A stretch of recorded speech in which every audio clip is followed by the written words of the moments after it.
Hello and a very warm welcome to the latest World Horse Welfare Wednesday webinar. And you are kindly joining us by Zoom.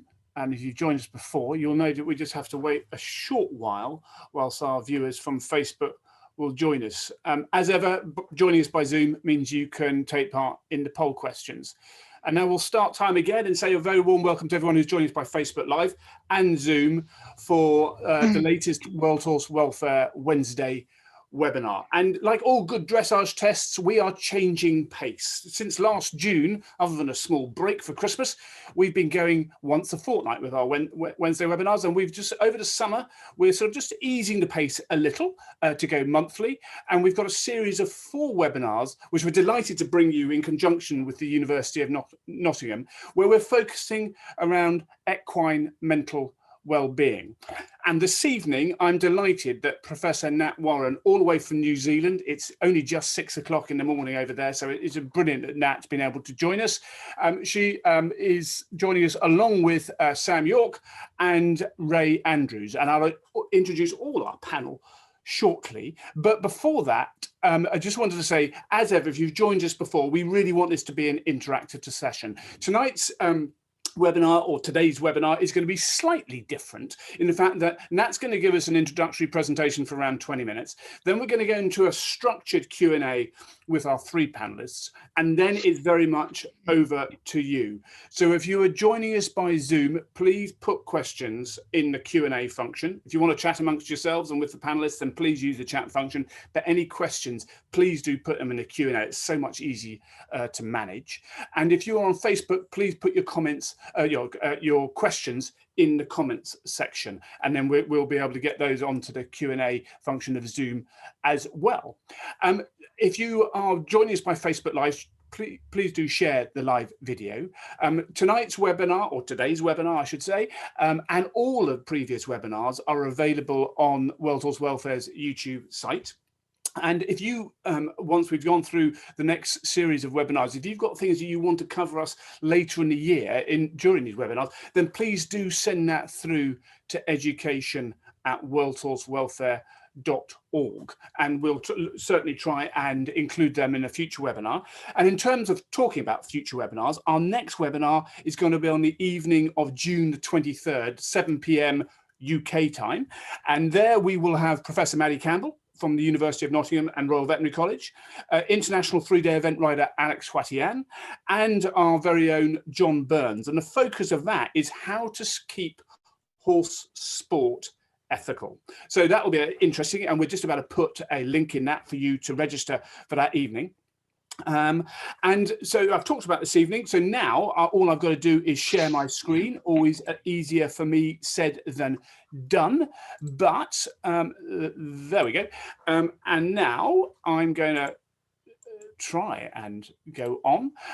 We want a poll question. If on Facebook, you can answer this on the comment section, but if you're on Zoom, you'll be able to answer this directly. In your experience, does giving horses more access to the 3 Fs, which is freedom, friends, and forage, generally improve their behavior or performance? Now you've got 3 options there. Yes, I don't think it makes any. Yes, I think it makes a difference. No, I don't think it does. Or I think their behavior gets worse if they have access to the 3 Fs. So sort of positive, neutral, or negative.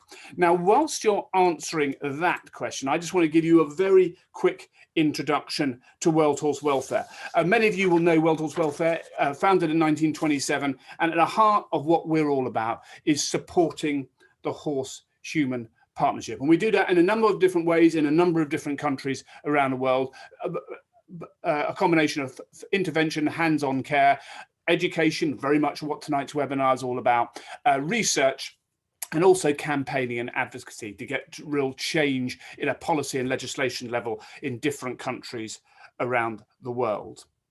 Now, this evening's webinar, or today's webinar, sorry, I keep on saying this evening, today's webinar is all about how we can give our horses a good life. Of course, that's what we all want to do, but are we doing the best way we can do it? And so around this evening, we want to talk about what the 3 Fs are, why they're important, how they can be integrated into equine management, how we can integrate them into our horses' lives, and what issues can arise if we do not provide our horses with the 3 Fs. So that's enough for me. Before I move on to Nat and introduce Nat, Basil will hopefully be able to give us the answers to the poll.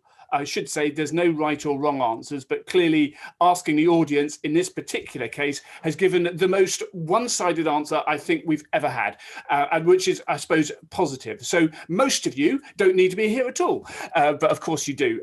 So thank you very much. 96% think that actually providing the horses with 3Fs generally improves their behavior and or performance. So now I know Nat's going to be delighted to hear that before she speaks, but now great pleasure to introduce Professor Nat Waran, who's a huge friend of the charity and a great personal friend as well. I think I first met Nat when she was doing her PhD at Cambridge University a couple of years ago, and since that time she's had many different roles at Edinburgh Jean Marchik Centre, and now is in New Zealand, where, as I say, it's early in the morning.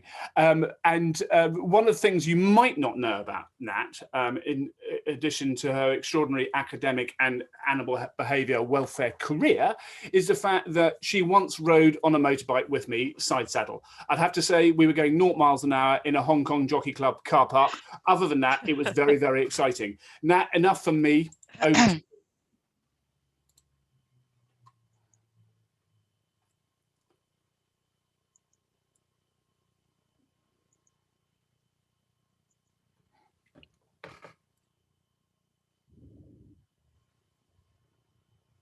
How are you doing, Nat? You okay? I'm trying. Yes, I'm trying to share with you. Brilliant. That's coming through. Is it? Good, good. Yeah. Just into presentation. Brilliant. How are we doing? Yeah, you're good to go. Excellent, excellent. It's very early in the morning here, as Rolly says, so my brain's not quite in gear, so apologies. So thank you very much, Rolly, and thank you to the World Horse Welfare for giving me the opportunity to talk about the 3 Fs, friends, forage and freedom, and how we can provide horses with a good life. And although 96% of you listeners seem very convinced that this is all very important, I, of course, am talking to the other 4%, who I'm quite concerned about. But in this talk, I'm hoping that I'll discuss the nature of horses, the significance of the 3 Fs for their well-being, and what happens when equine behavioural needs are not catered for. So thank you very much indeed for joining me and for joining all of us. I hope you're sitting comfortably, and I'll begin. Alongside the development of the sciences of animal welfare is an increasing public concern for animals. And of course, you can see from all of these different articles, there's a growing demand to justify the way that we keep, treat and use animals for our own needs. Horses are quite interesting in that they occupy quite a different niche from the production animals, but also they're not really pets. So they are actually one of these animals that I think cause quite a lot of debate, depending on how you're looking at the situation. Evolving social expectations are fueled quite well by increasing influences by social media and also the kind of speed with which we can share information. And this has led to a lot of questions being posed about the way in which we make use of animals, not just for production, but also for sport and leisure. There's increasingly closer scrutiny of the equine industry. And this means that if we want to continue to train, ride and compete horses, we'll need to address these public concerns to maintain our social license to operate.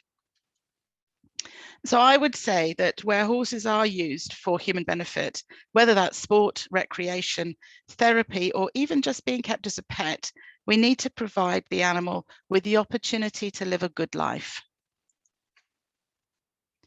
And of course, when we talk about quality of life, it really always brings me to mind of the enormous journeys that myself, my family, including horses, dogs and cats, have made to relocate twice to come back and forward to New Zealand, where we believe we can live our best life.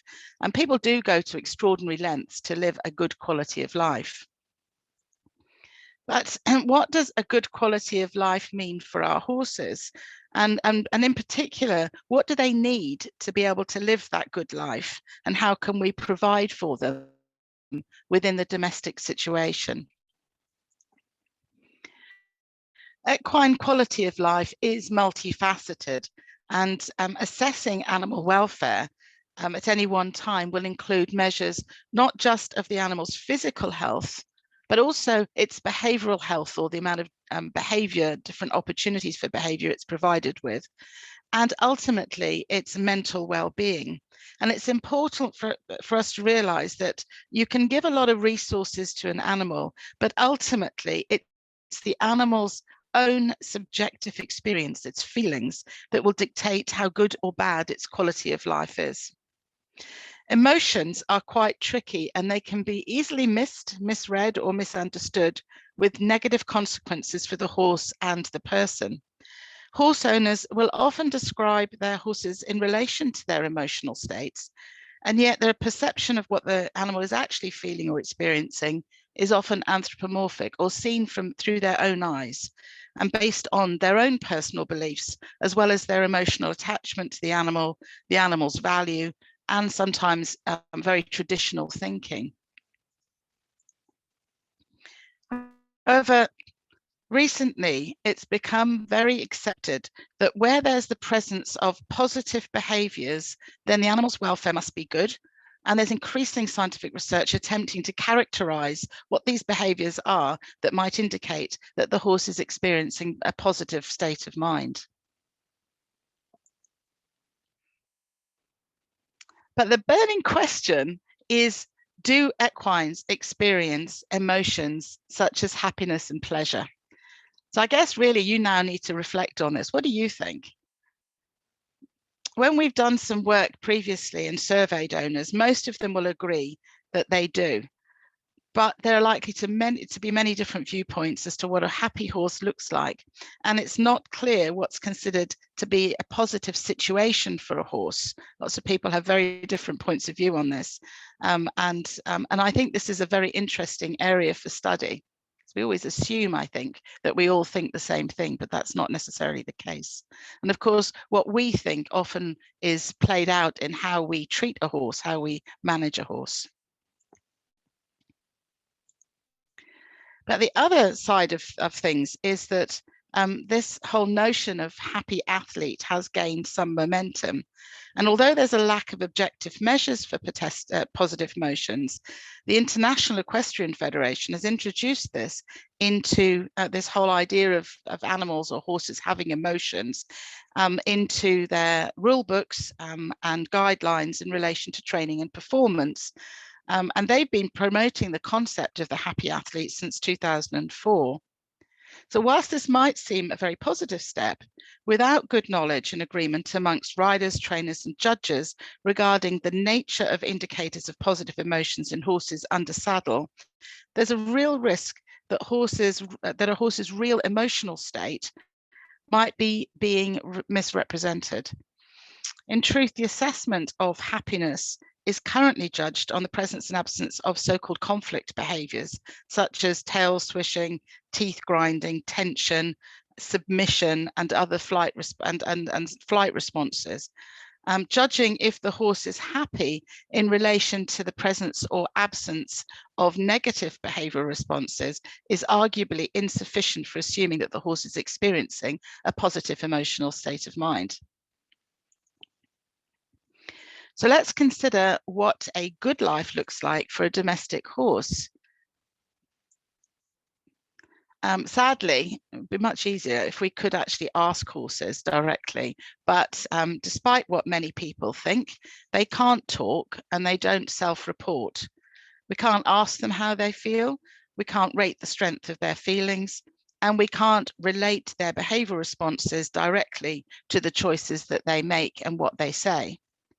So we need to rely on what we know about how horses have evolved, what the function of their behavior is in relation to their ability to survive and reproduce, and what sort of instinctive responses the horse has been equipped with through adaptation. And by the way, this lovely beastie here is my new baby. She's an Irish sports horse that was brought up on this amazing hill near Gisborne in New Zealand.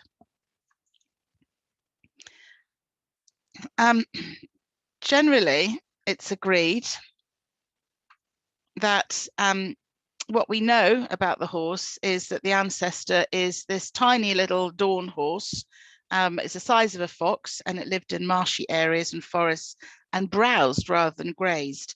And over the last 50 or so million years of evolution, this modern horse has emerged and was domesticated around about 5,000 years ago, although there is actually some quite recent debate, quite interesting debate about exactly when this was and exactly where. However, what is agreed is that most of the behavior that was essential for the horse's survival has changed very little through the course of domestication. Early horses were and remain highly social, group living, grazing prey animals, quick to detect and respond to danger using their excellent senses such as smell, hearing, and their ability for detecting very tiny movements, as well as their excellent long distance vision. Being herd-dwelling animals, it's not surprising that friends are really important to them. Social groups or herds usually consist of related mares and their young, watched over by a resident stallion. And these groups stay together for forever, really. The mare bonds are extremely strong. The mares are often related. And the importance of this group cohesion is in their reproductive success, but also their ability to survive in very harsh conditions. Group communication is vital for the survival of the herd, and animals use sophisticated and often subtle body language, as well as small ranges of sounds to convey their emotional state to each other. Neighing is used to maintain contact when the herd is separated. Affiliative behaviors, such as grooming, are important for maintaining the relationships in the groups, and animals will often have preferred grooming partners. And horses are incredibly suspicious of newcomers, and they use smell to identify where they've come from, what they've eaten, and where they've been. Horses are naturally fearful of new things. So it's not really surprising that a lone horse in an unfamiliar situation, being very vulnerable, not just to predators, but to any other danger, and unable to defend itself, is a horse that is extremely unhappy. Horses will vigorously avoid putting themselves in this situation if they can. And the sorts of common behaviors that people talk about, such as napping and how they get increased reactivity or nervousness when in the company of new horses or in a new situation, are completely natural responses for an animal that would prefer to be with its own kind. Where horses are expected to train and travel and be ridden out alone, they need to be gradually habituated and positively reinforced to cope with what is instinctively a fearful situation.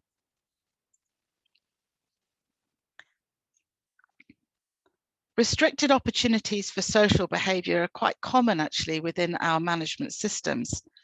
And if we think about inconsistent group dynamics that often occur within a livery situation or agistment yard, the lack of ability to form close grooming bonds due to the restricted environments that we keep animals in, the way that we control that, all of those sorts of things are challenges for horses in the domestic situation. So changing the housing type can have an enormous impact on the welfare of the horse by providing it with an environment that allows for varying amounts of more natural behaviours, such as being social, but also for things like moving, foraging, and playing. Social or group housing, these pictures at the bottom here, are becoming more common.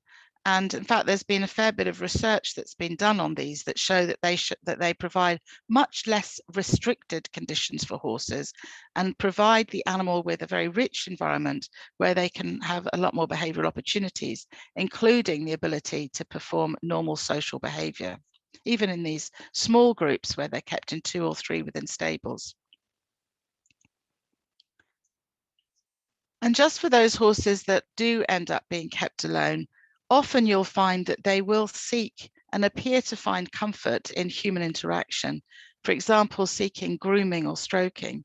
And since this is an active choice by the horse, it can provide the owner at least with some comfort that their horse's needs in relation to some form of social contact can be met.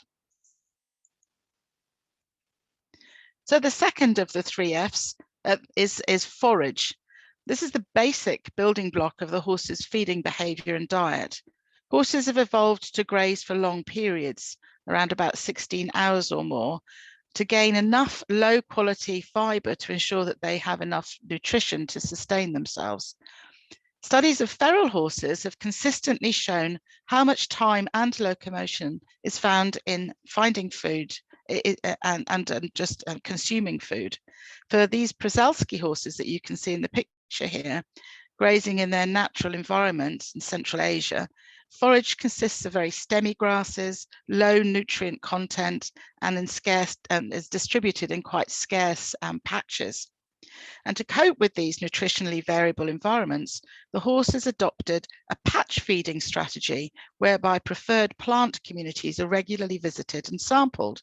And if you spend some time watching your horses out grazing, you'll find that they also adopt this sort of patch grazing behavior, which is why horses are often described as fussy grazers and why many farmers actually would prefer not to have them on their land, because they don't eat everything like a cow or a sheep. Under modern horsekeeping systems, the problem is that the grass type and management, as well as the feeding practices, are often very artificial and certainly not in keeping with the horse's normal behavioural needs. Rich ryegrass, often seen as beautiful green grass in paddocks, just isn't suitable for horses. It's suitable for fattening bulls. Meal feeding, buckets 3 times a day, all those sorts of things, just isn't natural for a trickle feeding animal. And the grain-based concentrated diet that's often seen for those horses that are kept intensively causes a lot of different digestion problems, things like acidosis, and can lead to the development of stereotypic behavior. So the horse has quite a lot to cope with in a modern environment where they are introduced to this sort of different way of feeding. Just want to talk a little bit about feeding because it's important to understand the anatomy and function of the horse's digestive tract and how the diet that the animal has evolved to survive upon relates to how its digestive system works. As I said, horses eat little and often, and they adopt this trickle feeding strategy because their stomach is small and they've got limited capacity to hold large amounts of food. So they take breaks between feeding bouts to process food. And if you watch horses that are provided with all of their ration freely, so ad libitum, they also feed in discrete bouts.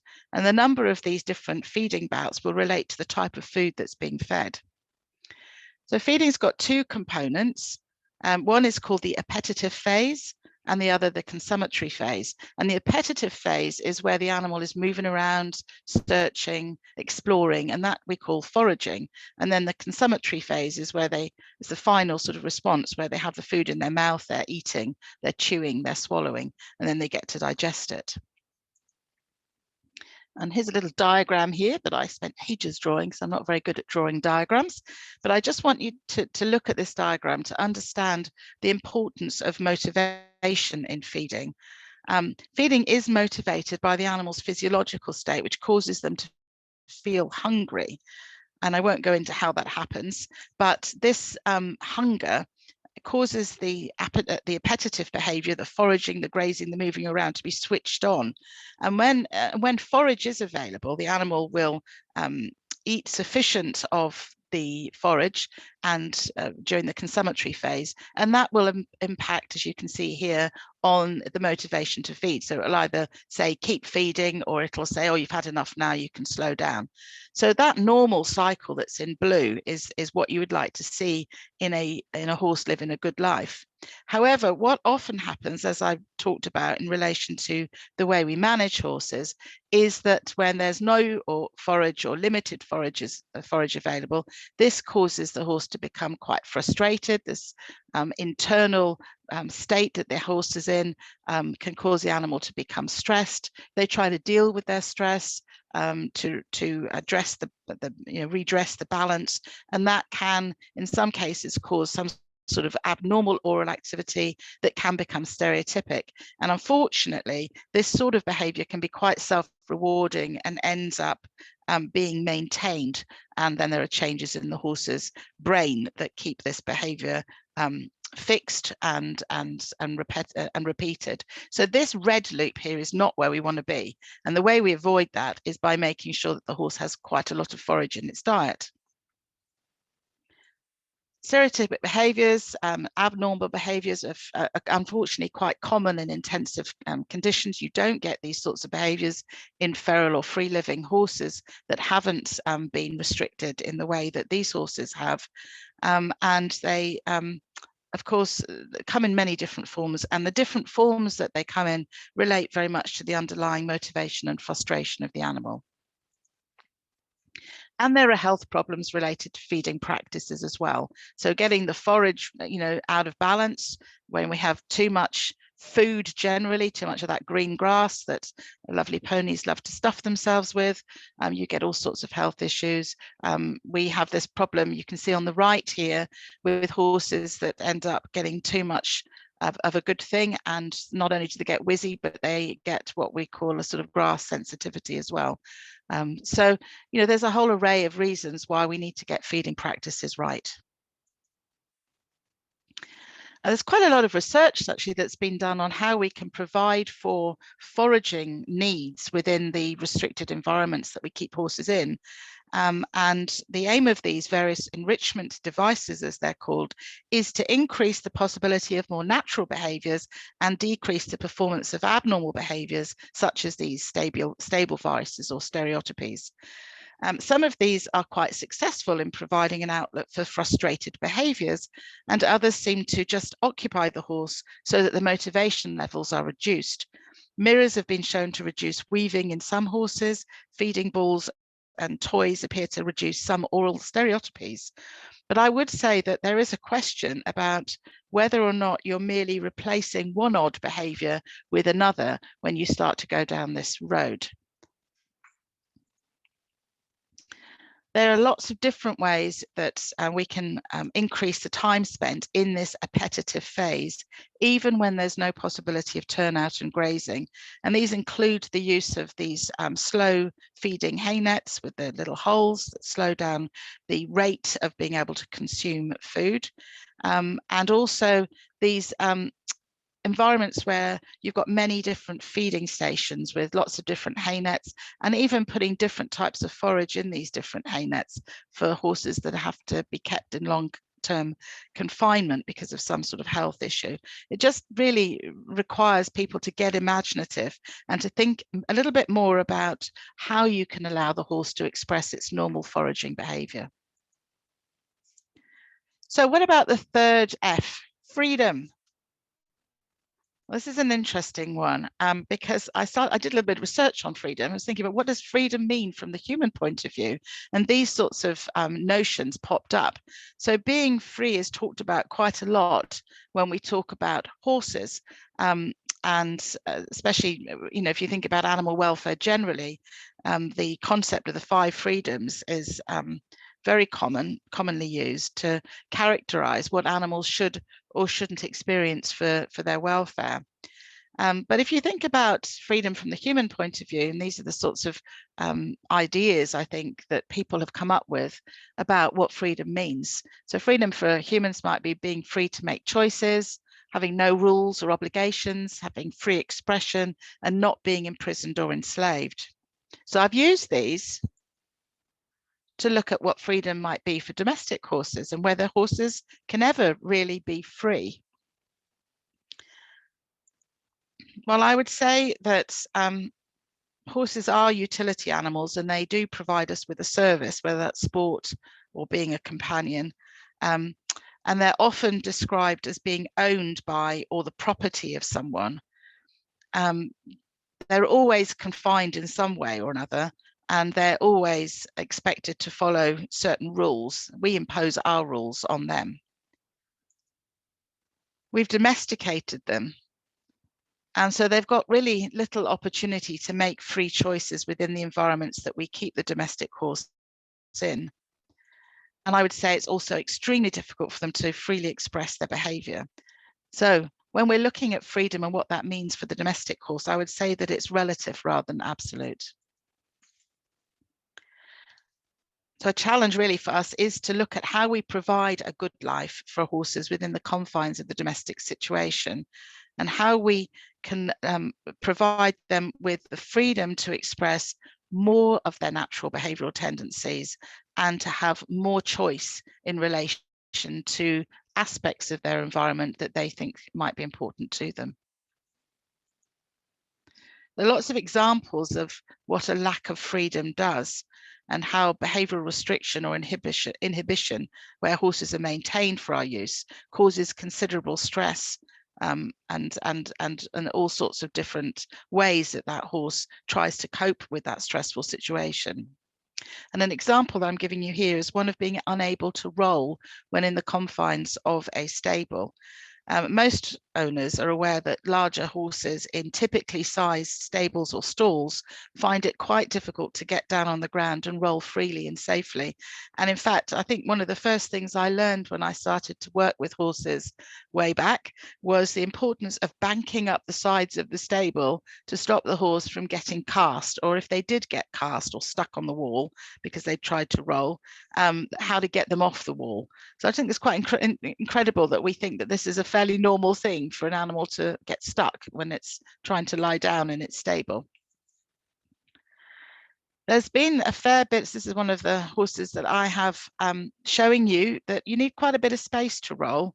And in fact, that safe rolling space has been measured.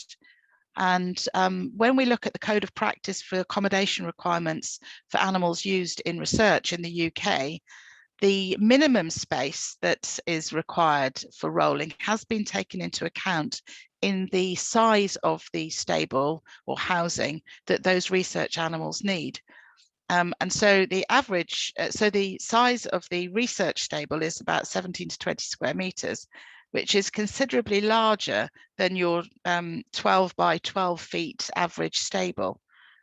So horses that aren't being maintained in stables, I think one of the big questions that we must ask is how much space do they really need if we're going to keep them inside, so that they can perform at least normal comfort behaviours such as rolling. Another practical concern about the impact of lack of freedom and behavioural restriction is on the safety of horses when they are interacting with us. If we restrict natural behavioural tendencies, unfortunately, these behaviours have a habit of popping out at some time, often inconveniently. So horses that are unable to perform free movement when they're being confined in a stable, when they're released, will show what we call post-inhibitory rebound behaviour. And these sorts of behaviours are things like running around, bucking, bouncing, and rolling. I mean, you'll recognise this from when you let your horses out in the morning after they've been in the stable. These studies that have been done have shown that, not surprisingly, this time when the horse is showing this rebound behaviour is associated with increased risk of injury to both handler and horse. And I think most of you who've ever ridden a young horse directly from the stable would agree that that rebound effect can be quite frightening, and if it's not managed properly, very dangerous. So a simple way of giving a horse more freedom and improving the safety of that horse is to give it more space to do what it needs to do. A bigger stable, more turnout time, even a rolling pit, living out all year round, as our horses in New Zealand get to do. These are all ways to improve the horse's quality of life. So how can we know how important these different 3 Fs are for the horse? And a central question that's related to the provision of 3 Fs is whether one of them is more important than the other. For example, you've got 2 horses that you can see here. One is kept in a paddock where it's got lots of grass and space, but no opportunity for social interaction. And the other is kept stabled in sight and smell of other horses, with a bit more space than an average stable potentially, but with no opportunity for free movement, and it's feeding controlled. Is one better off than the other because one can forage and move, and the other one, whereas the other one can't? Or is it better for the horse to have more social space, social interaction, and things going on around it that it can interact with? Which one is enjoying a better standard of welfare? How can we ask the horse what it wants, what it really, really wants, and what matters if we take it away? So knowing what's important for the equine's mental health is one of the big pieces of research that is being carried out at the moment. And in order to understand what's important, we can carry out behavioural tests, quite sophisticated behavioural tests, to assess the preference a horse has for different resources, as well as how strong that preference is. And we can get quite a good insight through the animal's behavioural expression as to what's actually going on for that horse and what resource is most important to it. 2 minutes, Nat. Thanks. So apart from measuring what their horse actually prefers, we also need to know just how strong that preference is. And this is where this consumer demand approach comes in. And you can see I've shown you some video here of chickens performing quite interesting behaviours. In this case, the animal is in a test situation and it's asked to work or to pay a price for access to its preferred item, whether that be a new space to go and explore or a nest box in the case of this hen. The hen is trained to peck a button a number of times or to push through a weighted door in order to get access to the space or the resource. And the number of times the animal is prepared to keep pressing this button or how much weight it will push through is considered to be work effort. And it's interesting that when you ask the animal to work harder for a particular reward, the animal will make strategic decisions about what's really important to it. And it gives you quite a good insight into the strength of the animal's preference. The approach that I've just described hasn't yet really been used a lot for horses, and that's probably because the test chambers, they're expensive enough for hens, but you can imagine they'd be quite costly to set up for horses. But we do need to carry out similar studies so that we can understand the world from the horse's point of view and provide quite convincing information that tells us about what horses need. But studies that do look at the opportunity that the horse has to make a choice often challenge our preconceptions and make us question our traditional management techniques. And this is a good example of a study that was carried out in Norway, where there was a question of whether horses want their rugs on or not. And having trained horses to signal their choice of rug on or off by asking them to touch these different little markers that they've got, what was interesting is that horses, when they're provided with the choice of having a rug on or off, generally wanted their rugs off most of the time. And this is in the snow in Norway. Having a rug on was only preferred by older horses and when the weather conditions, and bear in mind this is in Norway, were particularly cold, wet and windy. So I'm guessing that this isn't something that the horse rug manufacturers want to hear, but it is something that horse owners need to know. So from a practical point of view, there are many ways that horse owners can enhance their horse's quality of life through providing them with a lot more choice in relation to the way that they provide food, the type of food that the horse is eating, whether they're rugged, whether they have paddock mates, which paddock mates they have, and even the sort of riding exercises that they do. When horses have choices and are given more freedom to perform a much wider diversity of behaviour, then their welfare must surely be improved. And for the owner, all of this sort of thing actually makes for having a much more interesting interaction, much better relationship with their horse.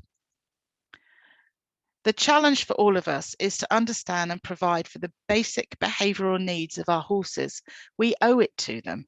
And the aim for equine researchers going forward is to find reliable or honest signals of emotional states that can be used in a practical context to help us to understand how the horse is feeling and to enhance positive emotions. It's essential that we take note of the 3 F's, not only for our horses, but also so that we can continue to enjoy their company. With increasing public scrutiny regarding the use and misuse of horses for sporting purposes and the increasing demands to justify the ways in which we use, manage, and even whether we should ride horses, we must change our thinking and our practices to ensure that we can advance towards providing our horses with what they need from us to live a good life from their point of view. And thank you all very, very much for your time and for listening. Nat, well, thank you. That was absolutely brilliant. Lots of questions already coming in. Just remember, if you're on Zoom, please do go in and upvote those questions, because then we'll certainly get to the most popular ones, and I'll try and get through as many as we can. Lovely to see so many people. I think this is probably the most global one we've ever webinar we've had. We've got Australia, USA, Nigeria, Austria, Poland, and of course across England, Scotland and Wales. I do love British names. Julie is coming in from Kegworth. Love it. But possibly the winner is Andrew from Newmarket, who's looking out across the National Horse Racing Museum paddocks. Maybe we've got a new competition going there about where you're viewing from. But thank you so much, Nat. And there's lots of questions coming in, which is brilliant. So what I'm going to do now is, before I introduce our other 2 panelists, we're going to have another quick poll, which obviously involves me sharing my screen. There we go. So if you wanted to give your horse more turnout than they currently get, would it be possible at your current yard? And obviously, if you have them at home, is that possible at home? Simple answer, yes or no. So whilst you're doing that, I'm going to introduce you to our 2 other panelists. Sam York, who is a highly accomplished coach, a highly accomplished 3-day eventer, up to 3-star, and show jumping, and indeed up to medium standard and level and dressage as well. Sam, unlike Nat and me, has been more than 0 miles an hour in on a motorbike, because she is a rebel at heart. She rides a Harley Davidson and has organised and enjoyed biker rallies and charity rides for many years. I look forward to the next World Horse Welfare ride very soon. But that's great. And thank you, Sam, so much for joining us. And Rae Andrews, who is a World Horse Welfare field officer. Sorry, I need to do that, don't I? Who previously with the RSPCA and has been with us now for over 10 years. She's also a pretty accomplished rider in her own right. What you might not know about Rae, which is why you've got a Cadbury's cream eggs there, is that she has many loves her husband, her horse, but as well as chocolate, a complete chocoholic, and has a serious addiction to cream eggs. And it always amazes me, cream eggs are in the UK are only available around Easter time, not for the rest of the year. So as a result, Easter time is a very dangerous time for Rae's waistline, but we're well away from that at the moment and getting back into competition. So without further ado, we're going to move in. No, we're not. We're going to have the answer to the poll. Basil, give us the answer to the poll question. So 68. No, it's a 2/3, 1/3 split. Who can potentially get their horse more turnout, which is really interesting. So thank you for responding to that. Now we're going to go into a bit of a structured Q&A, and I'm going to kick off a question to you, Sam, around the effects on providing the 3S and how to make up for their absence. How can we improve the mental well-being of horses that must be stabled full-time? Okay, Roy. Well, we've actually heard a lot of it already from Nat, which I was really pleased about, because a lot of things that I've put in place over the years has just been come up with that. So to be quite brief, I try very much to look through the eyes of the horse, very much more about what my needs are, but what their needs are. And I have changed my ways hugely as we've gone on, and found that it's not been detrimental. So I've had horses living out as much as possible all year round, and they're fit horses that are competing. I have put a lot of infrastructure into the yard where they've got viewing windows between each horse so that they can actually see and touch through the bars. I also have a lot of play pens situations. So we have where the ground is bad, I'm on very bad clay, but we have a lot of play pens so that they can be outside all year round, and they can interact again, and they can have the choice of going into a sort of a shelter or coming out onto a wood bark playpen. So it's really been about very simple things in a way that just allow the horse a lot more, I would say, freedom, and also the ability to interact with others without the worry of them getting kicked. They still live in a way separately, but my fields are fanned so that they can all come down to the bottom corner together and feed and drink, and then all go to the top of the fields, but they're still separated by electric fencing, low electric fencing, so they can still actually groom over the top of it safely as well. So yeah, it's those type of things, Rolly, really, that, you know, it's just stuff that I've picked up from research over the years and trying to think more what they need rather than my convenience. Brilliant. Sam, thank you. And I think the key word you said there was change. And I think that's really good to come back to that. Then if we just turn to the practical integration, and again, and Nat, you did cover on this, but Rae, I'll come to you. How do you control weight gain? Because obviously that's a real challenge in the UK and across the globe, if a horse is turned out with enough space to roam. I think, again, as Nat and Sam have both touched on, it's about thinking outside the box. And I know recently there's been many changes in the way we keep our horses, and some of them have made huge improvements in being able to manage horses' weight. So track systems are really popular, which means that the horses have got plenty of room to move around, but you can also restrict their grazing. So put in soaked hay in different places around the track. Will increase the movement of those horses. They'll get that social interaction still, but they're not just having to eat lots and lots of grass in a small paddock.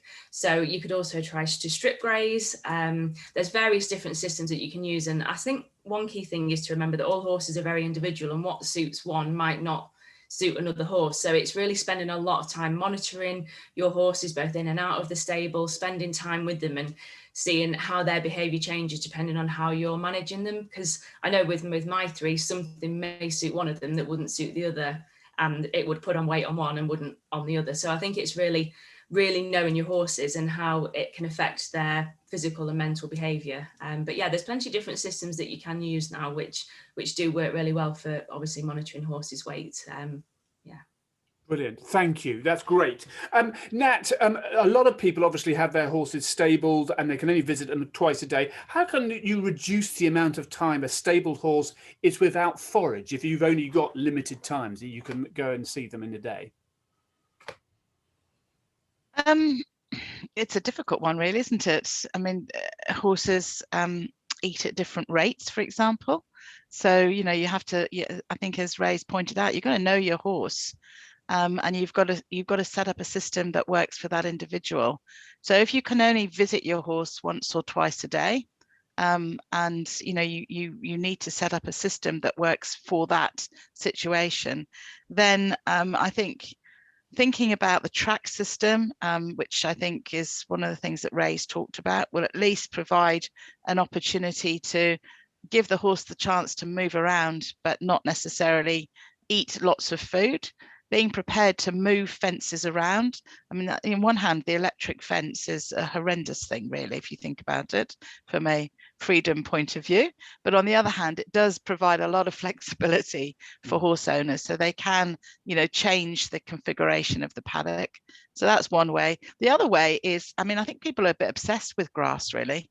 The reality for horses is that, I mean, I'm going to say something they don't actually need to eat a lot of grass. It's not the grass, it's the fiber that they need.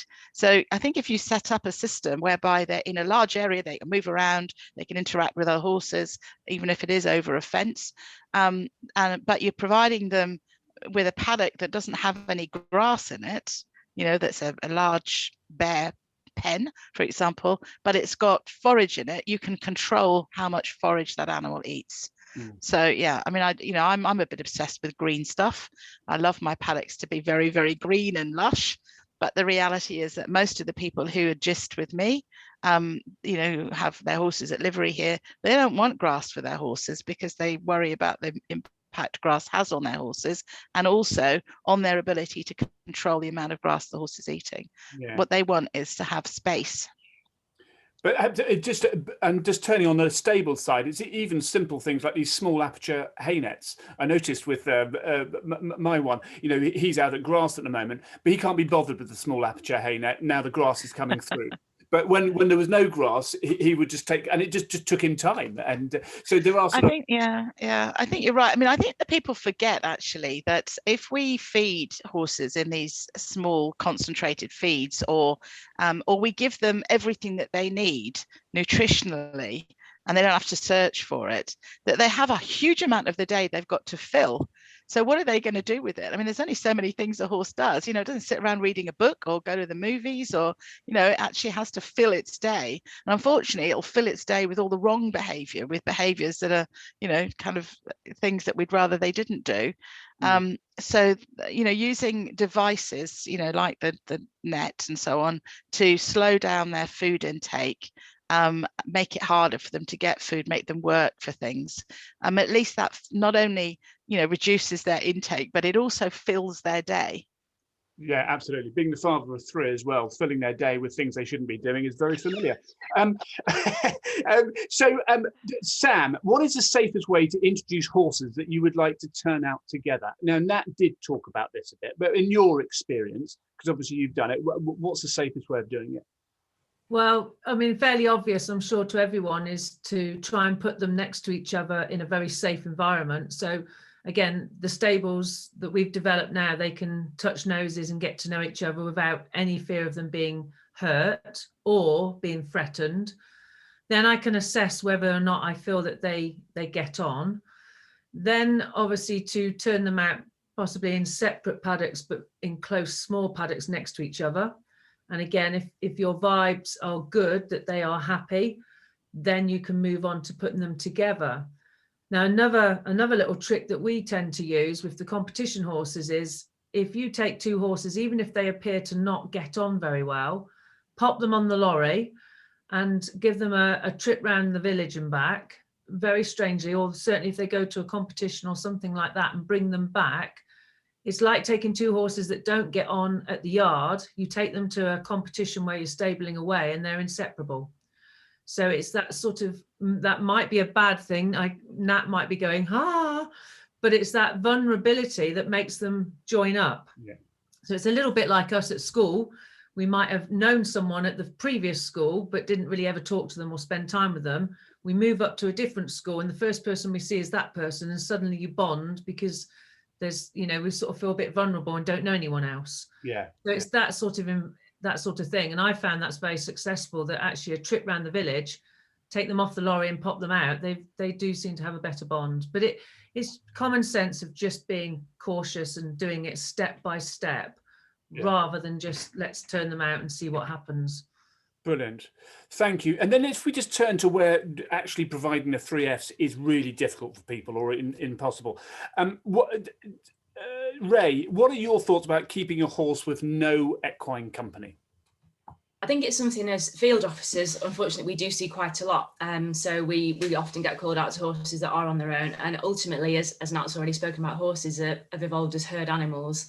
They need the company of other horses, or at the very least, they need some sort of company. I don't think horses should be kept completely on their own. I know there is certain situations where, for safety issues, or if a horse is really, really difficult with other horses for whatever reason, then it may work to keep them on their own. But I think they should always either be in sight or can call to other horses. Or sometimes, we will advise if when we go out to welfare calls, if that's not a possibility, we might say, look, a goat, a sheep, just some sort of company for that animal is better than nothing at all. And also spending time with that horse or pony yourself. So I think Nat's touched on it as well, grooming your horse, spending time with them, giving them those some sort of natural behaviours that they would crave, will make a difference. And sometimes it's little things and small improvements that you can actually make a huge difference to the mental and physical well-being of the horse. But overall, I would say keeping a horse on its own wouldn't be something that we would advise. You're very aware of. A story from the donkey sanctuary. The donkey went there, had a really strong bond with the chicken, and the rooster would just stand on the back of the donkey, and they were absolutely inseparable until the donkey ended up at the donkey sanctuary, and it saw all of these other donkeys. It ditched the rooster and went to find a mate. So they had to look after a rooster. Nat, the F is for freedom, but it's not just about freedom of movement, about freedom of choice. So how can we give horses that live in restricted environments more agency in their lives? Well, I mean, I've covered a little bit of this in my talk, I think, the importance of providing opportunities for choice. And I think, you know, I mean, I was thinking about this the other day. You know, I like riding my horse when I've got time. But I ignore a lot of signals that she gives, and I like to challenge people to think about this in their own situation. And so my mare, I go into the stable and I carry my saddle in, and sometimes she turns to the back of the stable, and I move around and put the saddle on her anyway. And then we come out, and she's always a good girl and she tries her best for me. But the reality is that in her body language, she was definitely telling me, today's not the day. You know, I'm actually not that keen on having your fat bottom on my back. Thank you very much. And, you know, and yet I still wanted to sit on her.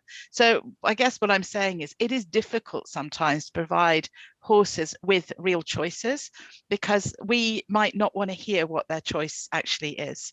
And we have them, you know, I pay a lot of money and spend a lot of time, just like all of you do, to have those horses for me to be able to enjoy. And I don't demand a lot of them. You know, I'm not a professional rider, so I kind of feel that, you know, well, it sounds awful to say it, but that's what I have them for, is to be able to ride them occasionally. So her choice perhaps for me not to ride her on that day is something that is very difficult to provide her with. On the other hand, if I balance that, I can say, well, you know, other choice that she has, you know, where she wants to be in the paddock, which horses she wants to live with, all of those sorts of things I can provide her with. And I, you know, and if you ask her, which paddock do you want to be in, she'll make that active choice. Sometimes obviously there's too much grass in it, so she can't go in that one, but you know, she'll be in another paddock with a lot of space. So I guess what I'm portraying here is that, you know, just like with humans, choice is a little bit conditional. It's, you know, it depends on the situation. Yes, and you talk about spending money on horses. I'm not sure there's anyone in the world who spent more money on horses travelling them from the UK to New Zealand than you have done, because you've twice, same horses, by the way. Quite a lot.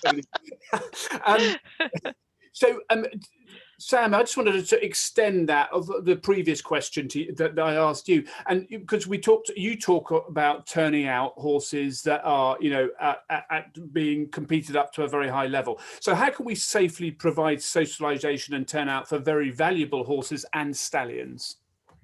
Yeah, and I've just wanted to just quickly come back to that point that Nat's just talked about. I did something the other night without thinking about it when I had a clinic. And I had a yard full of people loading up, and I went up, as I always do, opened up one electric fence and just went swap, and two horses come from opposite ends and they swap paddocks for the night, because it just makes them happy. And everyone was just, oh my God, they just, because it's a routine. Like I was like, oh yeah, I'll do that, because, you know, they think it's different, and then they swap back in the mornings. But I just wanted to touch on that. It's little things like that that you can give them that choice. Brilliant. Because one has a hedge in it that they can get to, and they love to get into the hedge to eat it. And the other one doesn't have so much hedge. So it's amazing how they like to do that swap. But yes, coming back to our valuable horses, when you have owners and sponsors, and you also have responsibilities to teams, it's unfortunate in their eyes not good enough to say, well, you know, I really wanted my horse to be out of all its mates and it's been kicked before a big championship. And or with all the stallions I've had, you know, you really do have to have that sort of responsibility to the owners and all the horses.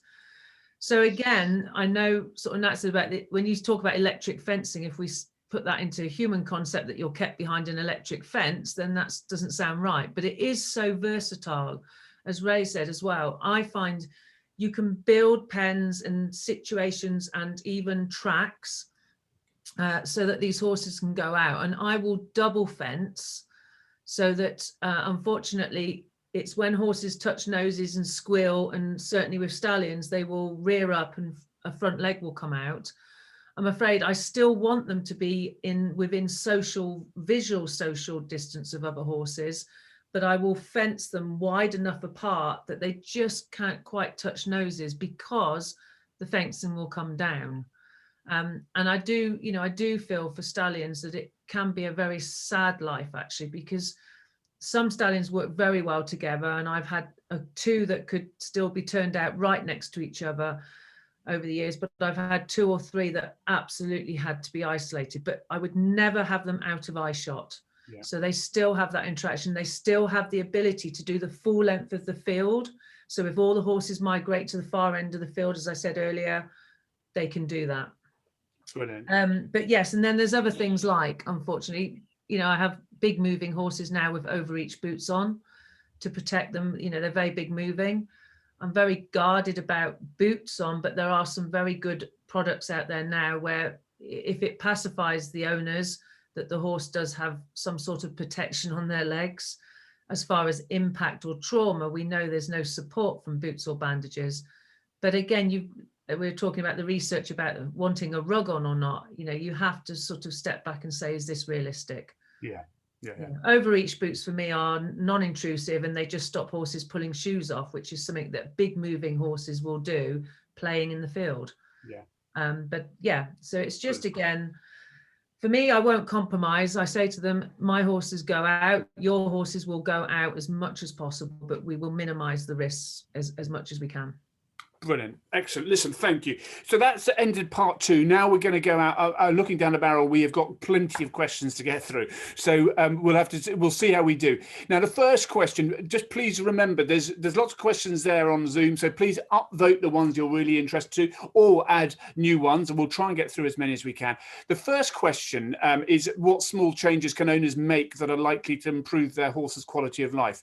And I'm going to come to Rae and Sam on that one. But first, I think, how can you assess whether a horse is having a good life? And that thing of quality of life, Nat, I know that's a hell of a question to ask you, but just give us a feel for how we can measure quality of life. Me? Oh. How can we measure quality of life? Well, when World Horse Welfare gives us lots of money and other charities decide that they want to invest in this, very important question, I think we'll be able to answer it probably more robustly. But from a practical point of view right now, I would say that in order to give horses a quality of life, we need to probably think very closely about first of all, what kind of environment are we going to keep the horse in? And then start to look at all the sorts of things that we've talked about here, is how we're going to provide things to that horse within that environment that allow it to express a bigger range of its behavior and to make some choices. So I guess if you see horses that are showing a lot more play behavior, if you see them and they are quite settled in their behavior, they're not walking up and down fence lines, or trying desperately to escape from where they are.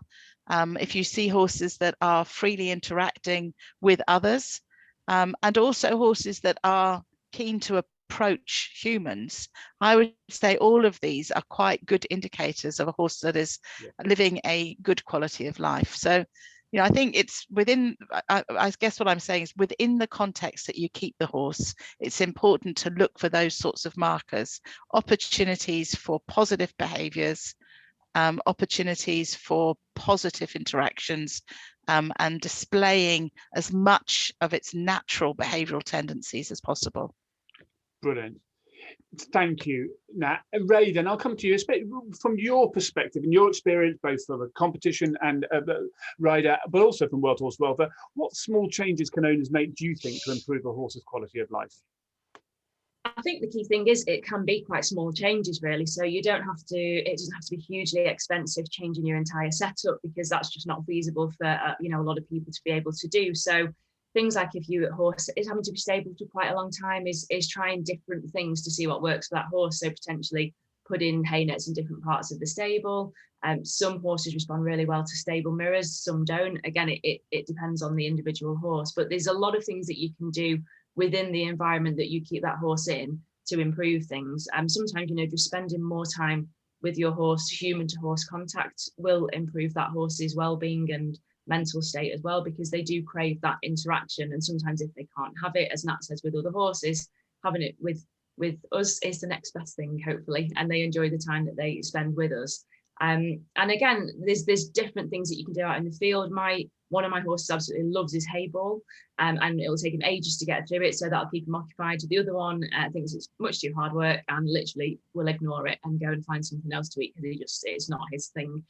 So I think it's definitely knowing your horses, but making those small changes can not only improve the life of the horse, but also it makes owning them more enjoyable as well, because you can see that these improvements are actually enhancing their well-being. Brilliant.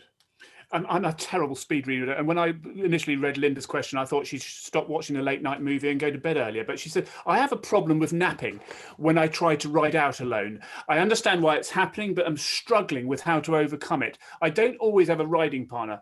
Sam, can you give her any advice?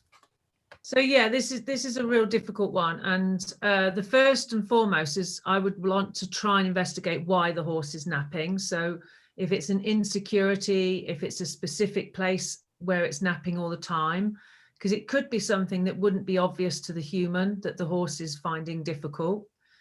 If it's a problem when she always goes on her own, then obviously that's an insecurity underneath, even if sometimes we think it comes across as being a bit naughty. So I don't want to say on a public thing like this, go away and do some long reining, because obviously there's a skill set to that, and it's something that I wouldn't just send someone off down the road long reining. But if you could investigate and get some help with long reining, or you might be very efficient at it, starting off in the arena or around the yard, long reining might be a way of just going back to how a lot of horses are started, to get it to go where you don't feel so vulnerable being on top. If at all possible, if you can get someone to go out on a bike. So when I've had problems with young horses, or I want to introduce young horses to hacking out on their own, I will try and drag along even my not very horsey, very Harley Davidson friendly partner on a push bike, may I add, but get him to go out. And if someone's just slightly in front to start with and can talk to the horse, that can help. And as much as I've always been one for stay on board, at times I've actually learned that sometimes to jump off and to try and walk them past where the problem is, or to go past that area safely and reassure them and give them some polos, and then be able to remount very carefully and carry on. As much as a sort of long-term competitive rider, I'd be a bit, you've got to go and you've got to move off my leg. I have changed, and I've realized now I've had more success in just doing things like that and swallowing my pride, jumping off, patting the horse, walking past, jumping back on, and away we go. And I've seen horses respond to that much, much better. Brilliant. That word change again. Thank you, Sam. That's great. You're being brilliant at upvoting questions. It's slightly difficult because it all changes. It would be much easier if it was the UK Eurovision Song Contest entry, because you'd all get 0 points. Nat, on livery yards, it can be difficult to provide the 3 Fs. How do you know how much freedom is enough? Oh, this is a good one. And of course, the rise in the livery yard is, there's so many people now who want to have horses, and that's fantastic. And obviously are unable to keep them at home, or just choose to make sure that they don't have to look after, the yard and all that goes with owning a yard. So they pay for these horses to be kept somewhere. And that's and that is challenging, because you're not in charge. It's not your land, it's not your space, and you're sharing that facility with lots of other people who are in a similar situation. I guess what I would say is that for the horse, one of the most challenging things I think of being on a livery yard is the complete and utter lack of control and predictability. And so, you'll often see people who keep their horses on the yard feeding their horses at different times, you know, maybe moving their horses around, sometimes sharing paddocks with others, sometimes, you know, keeping their horses alone. And that sometimes is at the whim of the, or, you know, because of the person who owns the place, but it often is also because of the, you know, what the person who's paying for the space thinks that they want for their horse. So I guess being able to provide that horse with as stable an overall environment as possible is one way to ensure that its stress levels being in something that is a constantly changing situation, particularly these very large yards, and where the horse hasn't got very much control over anything, is quite important. And I would say, you know, if you can go onto a yard, if you can choose a yard where you are able to have a conversation with all of the other people who keep their horses there and agree a time when horses are being fed, or at least all the horses that are around your horse are being fed at the same time, even if you have to feed them all. You know, that I think is one of the things that you can go, that goes a long way to keeping that horses, keeping it sane. I mean, you know, seeing horses going up and down the fence and getting very stressed because their food isn't coming and everyone else is fed, I think is horrendous.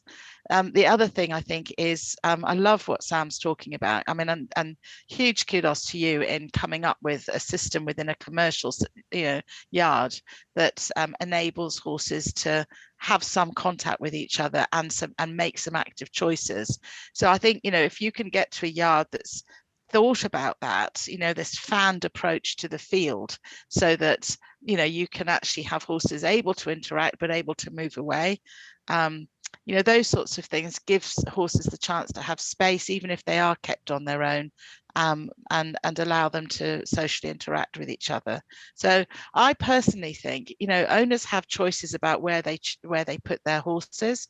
So if you are looking at a yard, look with the eyes of the horse to, you know, what kind of freedoms can I provide for that horse within that living situation? How much choice can I make within, you know, what I've got available that will be the best that I can do for my horse within a livery situation? Brilliant. Thank you. Now that's great. Rae, can you help Tara? She like so many, she's got ponies. They're not stable. They're on restricted grazing for weight management and laminitis. The current hay doesn't seem to be to their taste. They're ejecting it and will not eat it, no matter how long it's left there. The haylage they wolf down, but down very, even from a small hole net or slow feeder, and then act as though they're starving, and they're very good at doing that, as we know. I can't feed haylage because I'd be broken. They would be enormous. What does she do? Oh, it's a tricky one, isn't it? I mean, usually if there isn't anything else available, they tend to eat what is there. But if they're really not enjoying it, I think probably it's definitely worth speaking to a nutritionist, because there's plenty of different forage replacements that she could try. But obviously you would have to do that in conjunction with your vet to make sure that you're giving them an adequate diet that's not going to exacerbate any problems with EMS, laminitis, and weight gain, but that's going to provide them with the forage that they need to keep their digestive system going, and make sure that they aren't, you know, going into any sort of stereotypical behaviours by not having that. It is a tricky one because, I mean, my horses would always prefer the hay over the haylage, because it's one of those that you have to maybe just find something that works for them individually. But I would definitely speak to either an independent nutritionist or ring one of the feed helplines. They're extremely helpful, and they might be able to come up with some solutions for a forage replacement that you could try.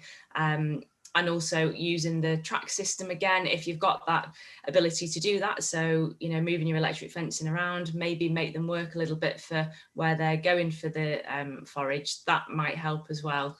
But sometimes, I mean, it may also be worth trying a different type of hay if they're particularly not enjoying that one. So have a look into, you know, local hay supplies and see if there's something that there's a bit more palatable that they'll enjoy. Basil's not going to like me because the University of Liverpool came out with an alternative grazing system report recently, and if we can dig that out in terms of different grazing systems that they're out, Equicentral and everything else, then we'll put that in the chat function as well and on Facebook.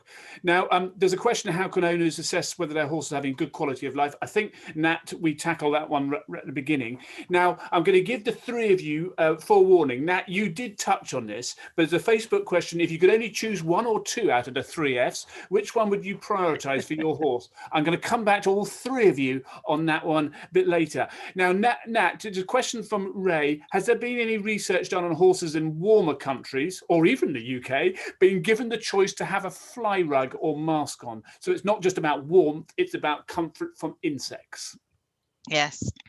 Now, really interesting, Ray. Thank you for this, because this is very close to my heart. There hasn't been any research that I know of around flies and choices horses might make for fly rugs.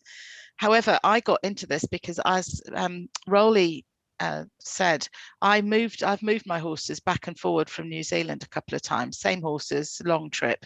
And one of them, the mare that I was talking about, she's chestnut and quite a sensitive soul.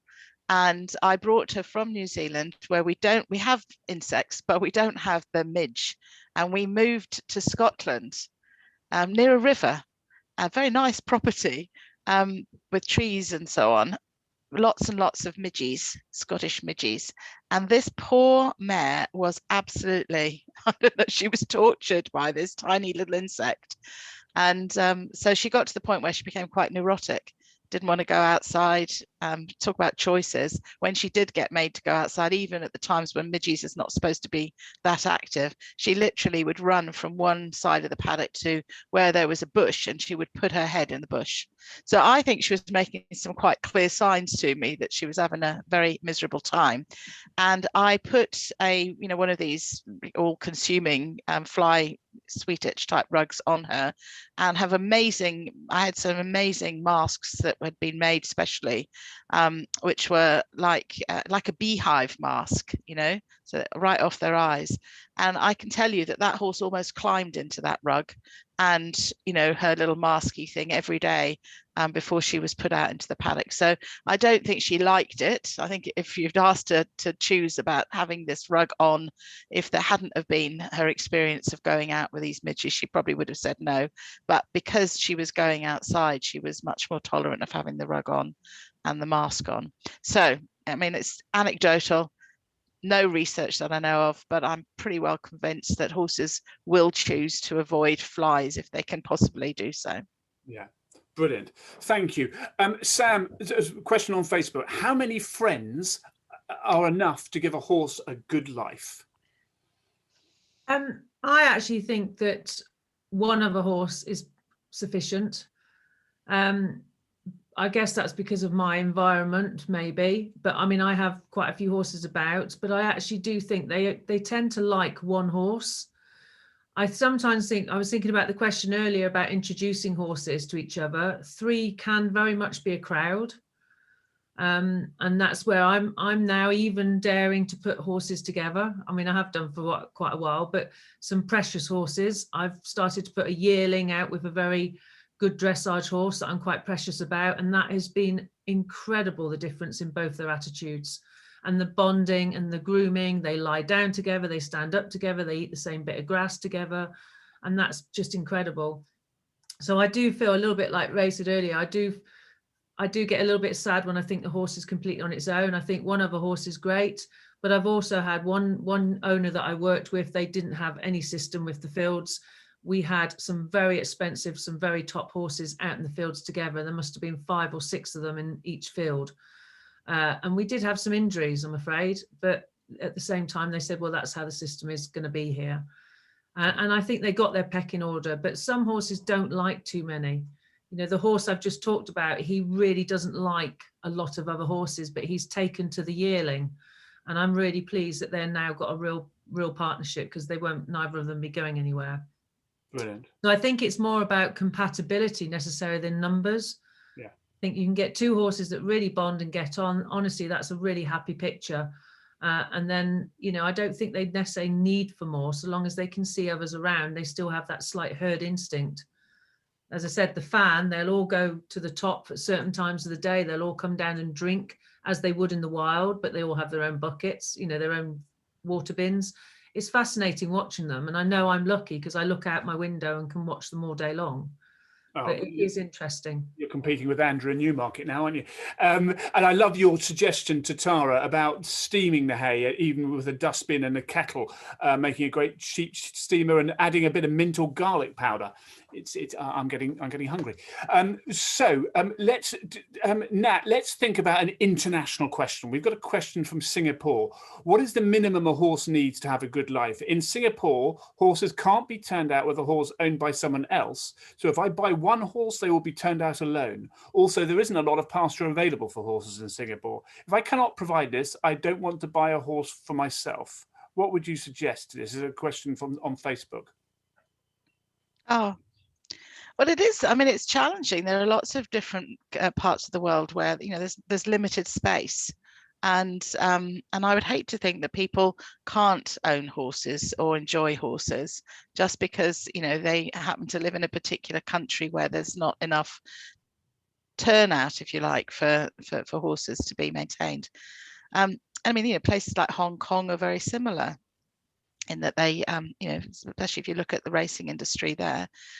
And it is a challenge if there is some legislation, which I guess we could say should be challenged in itself, you know, to say that if you don't own the horse, you can't turn it out with another horse. So that, you know, does make it very problematic. I would say that probably the best way to look at this is that if you can supply to the horse the opportunity to interact with the other horse, with another horse, at least be in sight, sound, and possibly touch, even if it is within its own space. And if you can find somewhere that can provide, and if it has to be stabled, that it can find, you know, it's stabled, but in large enough stables that it can perform all sorts of behaviors, and you can enrich that horse's environment within the stable, and that there's turnout possibilities, even if it's a small yard and they have to go out, you know, one at a time, then, you know, you can actually provide a good life for that horse. I would say the other thing is that a very big part of the horse's life is the interaction it has with the rider or the trainer. And, you know, if you get that part of the interaction right for the horse, that can also provide quite a bit of environmental enrichment. You know, horses are quite physical, and so if you think that, you know, when you exercise them for 40 minutes or an hour or whatever, that, you know, you're also stimulating it physically and mentally, and that if you do that in a very positive way, and, you know, you don't overtax the horse, you don't, you know, stress the horse because you're asking it to do something it doesn't understand, but you're making that whole experience one that is almost like play, then, you know, you can give the horse quite a good life. I wouldn't say it's an ideal life, but as we've already pointed out, these are domestic animals that are there. You know, we have horses because they are of utility to us. You know, they're useful to us. So I think I can think you can give the horse a relatively good life in that situation. It's also very difficult to define what is ideal, isn't it? I mean, because, you know, nature is quite challenging, as we know. Thank you, Nat. That's brilliant. Rae, Susan has asked on Facebook, I always believe that horses should have an equine field companion, but if two horses are not well matched in terms of personality, is it kinder to keep them on their own? We've sort of touched on that, but it'd be good to get your thoughts. And she's also asked the rider, are cows over the fence enough company for a horse? I think if there's no other animals around, then cows over the fence are better than no cows over the fence and nothing at all. But yeah, I think some horses and ponies just don't really get on together in the field. I mean, we actually have even some of our lone ponies that are out in homes where they've got the company, but they're not necessarily in the same paddock. And I think, as Sam said earlier, sometimes if they're fighting and they're going to injure each other, then sometimes the double electric tape where they can't quite touch noses, but they can see each other, they can still interact, but not hurt each other or harm each other, then that is an option. I mean, sometimes, and obviously it's difficult because it depends on what the situation is and if it's a possibility. Some horses will get on extremely well with others, so it might be worth just trying to swap things around a little bit. There is just some that don't get on with each other. If you've got two very dominant horses that are just going to constantly be trying to up their game with the pecking order, then that's not going to work. So yeah, it does depend, but I think ultimately if they're going to really fight and injure each other, then yeah, keep them separate, but so they can still see each other and have some sort of interaction. Brilliant, thank you. We are coming up rapidly to the end. So final question, Sam, with hardy good doers that sort of put on weight when just by breathing air, how little food can you safely get away with? Well, I think again, it's the type of food, and you know, we still need to ensure that they're getting everything they need. But I think we've fallen into the trap of thinking food, and you know, there's a bag of feed for everything, for the moody mare to the aggressive stallion to the lazy pony, you name it, it's out there. Actually, I just think, you know, that depending on the work, they just need good grass and forage, even if it's not of good quality. I don't mean dusty, moldy, dirty stuff, but some hay that just doesn't have a huge amount of nutritional value that will keep them just munching away and keeping their guts going. But also, as I said, you could have a very thin strip around the edge of the others. So I've done that when I've got some, you know, a couple that really are just live on fresh air. So they think they're going a long way and they're in charge and they're still being able to go around the paddock, but they're actually on a very tiny strip, and that suits them really well because they've got variety and choice, but they're not actually getting a lot of forage. I don't know what people's thoughts are on muzzles. So again, that's, you know, we're getting onto a little bit of a, you know, it's not something I've used, but I certainly have had clients and my under 18s and my pony clubbers, some of them talk about using a muzzle. So they say that they can still eat, they still have freedom of choice as far as eating, but it does cut down the volume that they eat. But anything that is sort of left on a horse out in the field, I'm a little bit uncomfortable with as a rule. But I think it is some older, less nutritionally good sort of hay or forage is the way forward. So as I think Nat said earlier, or Rae said about, you know, they can be out on a very bare paddock, but long as they've got something to munch at, yeah, and different piles, you know. And now really testing Basil and Janet, they did brilliantly on the Liverpool research, but there is some grazing muzzle advice on our website. If they can drag that across into the chat, would be brilliant, but don't worry if you can't. Right, okay, I'm sorry, listen, we've had lots of questions. Having had a quick look down, I hope we've sort of covered a lot of the breadth of the questions, but I haven't been able to get them all individually. I'm going to come very quickly to, if the panelists can keep their responses nice and tight. Firstly, I'm going to ask you, if you could only choose one or two out of the 3 Fs, which one would you prioritize for your horse? Nat. Oh gosh. Oh, no.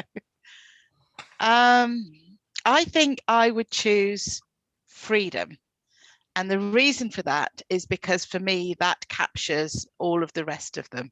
So that's me taking a slight cop out. So if my horse has the freedom to behave in as diverse a manner as possible and to make choices, then I'm pretty sure it would choose friends and forage and play and a big environment.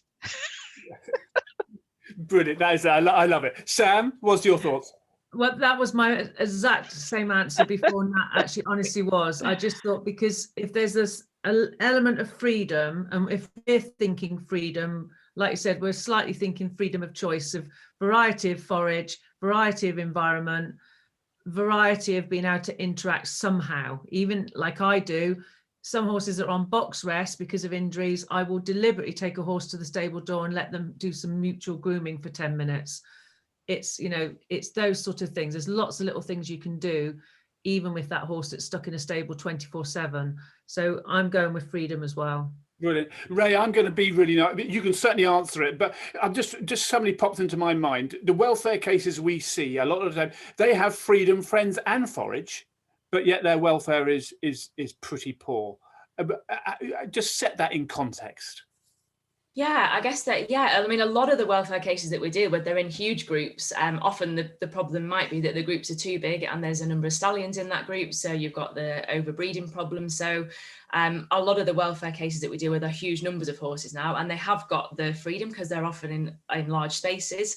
They've got forage to a certain extent. Sometimes it's very poor grazing and they don't have, and it's overgrazing, they don't have the additional that they need. So that's a tricky one actually to answer, because yeah, it's if the owners aren't attending and providing the basic care that they need, they might actually in some ways have the 3Fs, but they're not actually getting the 5 freedoms, as Nat spoke about earlier, in terms of providing what they need for their basic level of welfare. But I'm sure, again, with those horses, if you ask them, which obviously they can't answer, they would much rather be in a group with access to some sort of forage and have the freedom to roam around than be stuck in a stable without any of that, with no interaction with any other horses. So yeah, it's an interesting one actually, but we do come across quite a few big groups that are getting what they need in a lot of senses, but not the general basic care like farriery care, veterinary care for injuries, that sort of thing. Brilliant. Well, thank you. You dealt with my googly extraordinarily well. And obviously the 5 freedoms, and now we talk about the 5 provisions, is so important and another aspect of equine management and welfare. So we've come to the end. Listen, I'm so sorry we haven't got through all the questions. We've covered so much practical advice, which has been great. Thank you to all 3 of you. And I love the word change that came through very strongly from all 3 of you, especially from Sam, and people have loved that. Rae, having heard of all of it, what's your final thoughts, take-home messages? I think probably for me, it's definitely about spending a lot of time with your horses or horse and observing their behavior, and then be open-minded to making those small changes. As Sam has said, she's clearly changed quite a bit over the years of managing her horses, and her horses have benefited massively from it, which is amazing, really. And I think we have to look at the way we do keep them, and things have changed quite a lot from when I was younger and I had my little pony, and you sort of think it's changed massively since then. So little changes can make a big difference to your horse's welfare. It doesn't have to be massively expensive. You don't have to create a completely new setup, but you can do lots of different things to enrich that horse's life, both in a physical sense and their mental well-being. And then also that will then make horse ownership more enjoyable for you, because you'll see that horse is benefiting from what you've done. Brilliant, Rae. So know your horse and baby steps. Sam, what are your final thoughts? To keep it brief, what I'd say is sometimes you cannot change things 100% as much as you'd like to, but what you can do is change 100 things by 1%. And I play the 1% gain in competition, in training of horses and competing. If you can just change lots of tiny little things, like Rae just said as well, it doesn't have to be expensive. I can assure you, I've done all of this pretty much on a shoestring. It's being really creative, thinking outside the box, and not being a little bit bogged down with tradition. We've got to come away from what we've always done with horses, always had them in a 12 by 12 stable, always, competitions horses must live in, and everything else. So look at those 1% gains and lots of little changes. But really, let's not get stuck in the dark ages. We have to be research orientated. Even if reading a research paper is scary, you guys are helping to break that research down, like we've done tonight, into really little pragmatic, simple things that people on the front line can do really easily. That's what it's all about. We mustn't just say, well, we've always kept horses like this. We've always, got competition horses ready like this. Not anymore. It's not good enough. We have to move forward. I love it. And you've teed up Nat on the research comment, I know. Brilliant. Thank you, Sam. And Nat, what were your final thoughts? Apart from it being a privilege to be able to listen to people like Sam and Rae talk, about things from the practical point of view, but being so willing to take on board, that there is research and that we can change and we should change. I suppose my take-home message for everybody who's been so wonderful about listening in, and hopefully will listen to the recording later, is to think about always being horse-centric.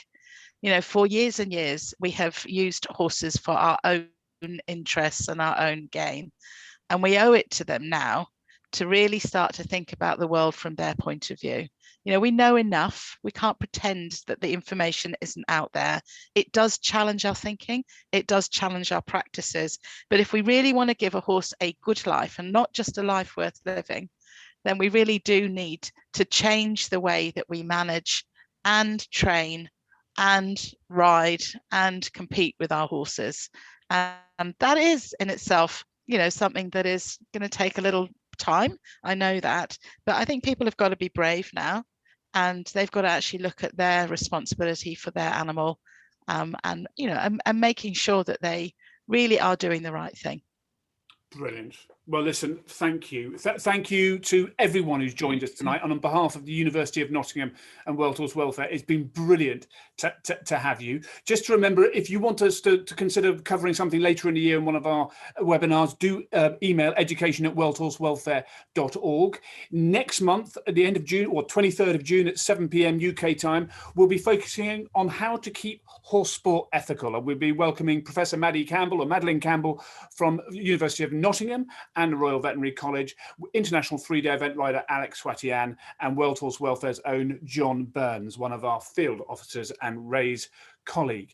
So listen, thank you for joining us, and Nat and Sam and Rae. I mean, that was just brilliant. I love, Julie said, happy horse, happy human, and Delia said, she's the take-home message from Sam, not being bogged down by tradition. Well, amen to that. Thank you so much, and thank you for joining us. Hope wherever you are, if you're down with Nat, you're going into the winter. We're going into summer. Very exciting.